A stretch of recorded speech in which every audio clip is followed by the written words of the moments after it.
ഇറാനെതിരായ സൈനിക നടപടികൾ ശക്തമാക്കാനുള്ള നീക്കങ്ങളിൽ നിന്നും യുഎസ് പ്രസിഡന്റ് ഡൊണാൾഡ് ട്രംപ് താൽക്കാലികമായി പിന്മാറി.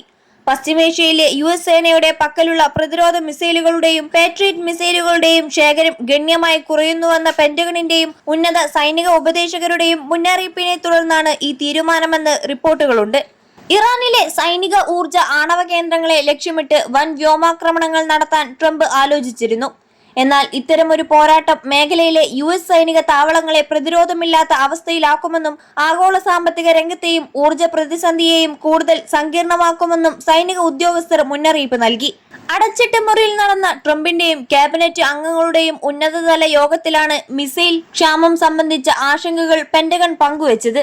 Joint chiefs of staff chairman general Dan Caine ഇറാനെതിരെ വലിയൊരു സൈനിക നീക്കം നടത്താൻ യുഎസ് സേന സജ്ജമാണെങ്കിലും സെൻട്രൽ കമാൻഡിന്റെ പക്കലുള്ള വ്യോമ പ്രതിരോധ മിസൈൽ ശേഖരം പൂർണ്ണമായും തീർന്നുപോകാൻ ഇത് കാരണമാകുമെന്ന് യോഗത്തിൽ വ്യക്തമാക്കി.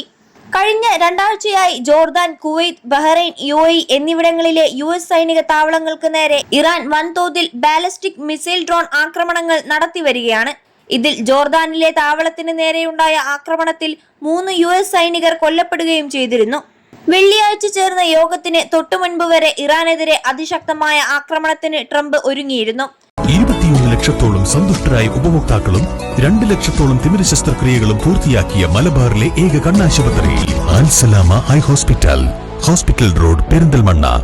ഇറാനിയൻ തീരദേശ റഡാർ സംവിധാനങ്ങൾ, ആന്റി ഷിപ്പ് മിസൈൽ ലോഞ്ചറുകൾ, ഹോർമോസ് കടലിടുക്കിലെ കപ്പലുകൾക്ക് നേരെ ആക്രമണം നടത്താൻ ഉപയോഗിക്കുന്ന ചെറു ബോട്ടുകൾ എന്നിവ തകർക്കുകയായിരുന്നു ആക്രമണത്തിന്റെ ആദ്യഘട്ടം. ഇതിനു പുറമെ ഇറാന്റെ ഊർജ ഇൻഫ്രാസ്ട്രക്ചറുകൾ, പിക്കാക്സ് മൗണ്ടൻ എന്നറിയപ്പെടുന്ന അതീവ സുരക്ഷിതമായ ആണവ കേന്ദ്രം ഉൾപ്പെടെയുള്ള തന്ത്രപ്രധാനമായ ലൊക്കേഷനുകൾ എന്നിവ ആക്രമിക്കാനും പദ്ധതിയിട്ടിരുന്നു. തെക്കൻ തീരത്തേക്ക് സൈനിക സാമഗ്രികൾ എത്തിക്കാൻ ഇറാൻ ഉപയോഗിക്കുന്ന റെയിൽവേ പാലങ്ങൾ യുഎസ് സേന ഇതിനകം തന്നെ തകർത്തിട്ടുണ്ട്. ഡൊണാൾഡ് ട്രംപ് മാധ്യമങ്ങളോട് സംസാരിക്കവേ തങ്ങൾ ലോക്ക്ഡ് ആൻഡ് ലോഡഡ് ആണെന്നും വലിയൊരു ആക്രമണത്തിന് തൊട്ടരികിലാണെന്നും പ്രഖ്യാപിച്ചിരുന്നു. എന്നാൽ സൈനിക വിദഗ്ധരുടെ ഉപദേശത്തെ തുടർന്ന് വെള്ളിയാഴ്ച വൈകുന്നേരത്തോടെ അദ്ദേഹം പദ്ധതികൾ താൽക്കാലികമായി മാറ്റിവെക്കുകയായിരുന്നു.